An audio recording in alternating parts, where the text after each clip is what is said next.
तर मित्रांनो बघू शकता कालच आणलेली गाभण शेळी आहे आणि व्यवस्थित म्हणजे चारा वगैरे व्यवस्थित खात नाही, कारण याची भरपूर वाहतूक म्हणजे झालेली आहे. 50-60 किलोमीटर आणलेलं, मग त्याच्यानंतर सुद्धा किती दुरून आलेली होती ते सुद्धा माहिती नाही.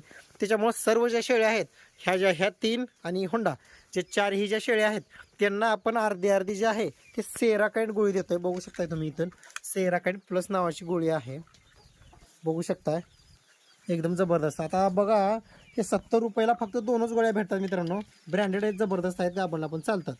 बघू शकता तुम्ही सेराकडे प्लस नावाच्या गोळ्या आहेत इथं, बघू शकता व्यवस्थित मिक्स करून देणं चालू आहे आपलं. तर अशा पद्धतीनं म्हणजे शेळ्यांचं म्हणजे ज्यावेळेस आपण शेळ्यांची नवीन खरेदी करतो त्यावेळेस शेळ्यांचं अशा पद्धतीनं संगोपन करावं लागत असते. आणि त्यांची रोगराई आजार शेळ्या व्यवस्थित सेट होतात का, त्यांना आपलं पाणी चारा वगैरे सूट होते का, ह्या सर्व गोष्टींचं आपल्याला नियोजन करावं लागत असते मित्रांनो. आणि हो, अधिक माहितीसाठी रेबल स्टार फार्मला सबस्क्राईब करून घ्या. समजा शेळ्याच्या अंगामध्ये ताप वगैरे आहे, कुठं काही सूज वगैरे झालेली आहे, कणकण जी असते ती निघून जात असते मित्रांनो, बघू शकताय